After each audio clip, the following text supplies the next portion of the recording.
ہاں اگر کوئی کچھ کرے گا بھی کیا تو معلوم ہے، میں بتاؤں ایک بات آپ کو بڑی اچھی سی ذہن میں آگے میں کہنا نہیں چاہتا تھا. ہمارے یہاں جب کوئی مر جاتا ہے نا، کوئی بھی مرے، بچہ ہو بوڑھا ہو جوان ہو، بڑے غور سے سمجھیے گا، یہ بات تلخ لگ سکتی ہے لیکن حقیقت یہی ہے.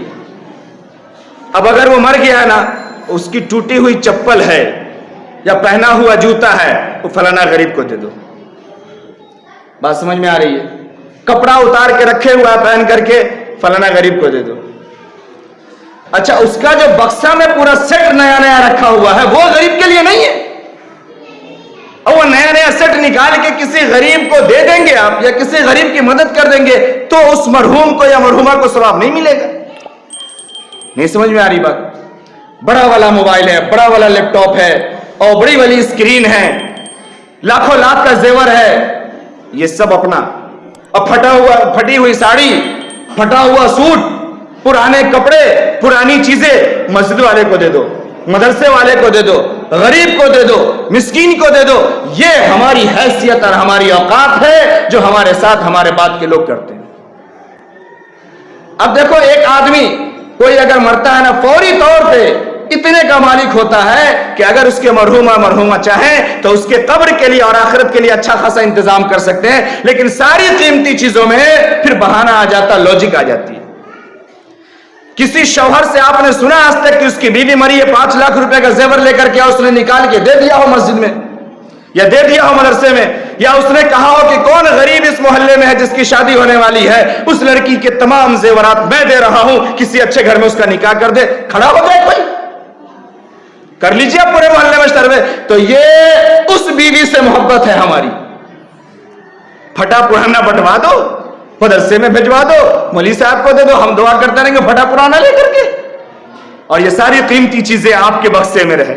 ہم نشانی کے طور پر رکھیں گے، بہانہ بڑا اچھا لگاتے ہیں، ہم نشانی کے طور پہ رکھیں گے. کاہے کی نشانی؟ زندگی بھر اس کو خوش نہ کر سکے، اب کیا نشانی رکھو گے اس کا؟ اچھا ایک بات اور میں یہاں پہ ایک مسئلہ بتا دوں. ابھی تھوڑے دن پہلے ڈاکٹر صاحب بیٹھے ہیں، بات آئی تھی، اس میں بات کیا تھا. یہاں پہ ہم لوگ دونوں طریقے سے غلط ہوتے ہیں. ایک یہ کہ اگر کسی کی موت کے بعد کوئی کہتا ہے کہ ہم لیں گے، وہ بھی غلط ہے، اور کوئی کہتا ہے کہ ہم نہیں دیں گے، یہ بھی غلط ہے. بات سمجھیے، شریعت نے اس کے حقوق متعین کیے ہیں، شریعت نے دائرہ طے کیا ہے.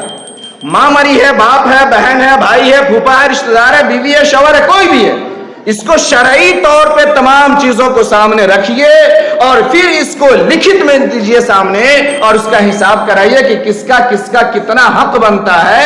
اتنے ہی کے ذمہ دار آپ ہیں اور اتنے ہی کے مالک آپ ہیں. وہ جو کہتے ہیں کہ وہ بس اتنا سا مرحوم کا ہے، باقی سب آپ کا ہے، تو یہ پھٹا پرانا مرحوم کا تھا اور باقی جتنا بکسے میں ہے وہ سب آپ کا.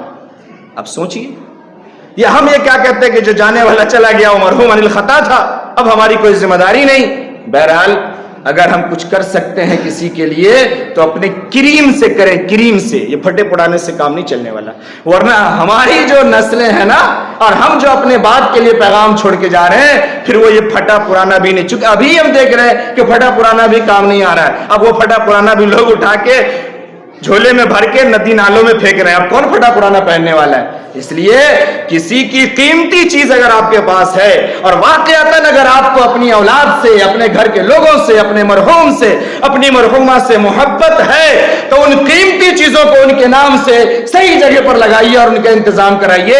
ایک گھر میں ایک انتقال ہوتا ہے، وہ مرحوم مرحومہ لاکھوں لاکھ اس کے نام سے رکھا ہوا ہے، اس کے بینک میں رکھا ہوا ہے، اس کے کام کے لیے رکھا ہوا ہے.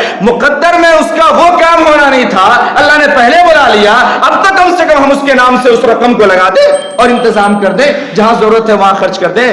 میرے محترم بزرگ اور دوستو، یہ رزق کے روک لینے کی وجہ سے آپ امیر نہیں بن سکتے. یاد رکھیے گا، رزق کا مالک اللہ ہے اور موت کا مالک اللہ ہے. جو آپ کو ملنا ہے وہ مل کے رہے گا، جہاں موت آنی ہے وہاں آ کے رہے گی.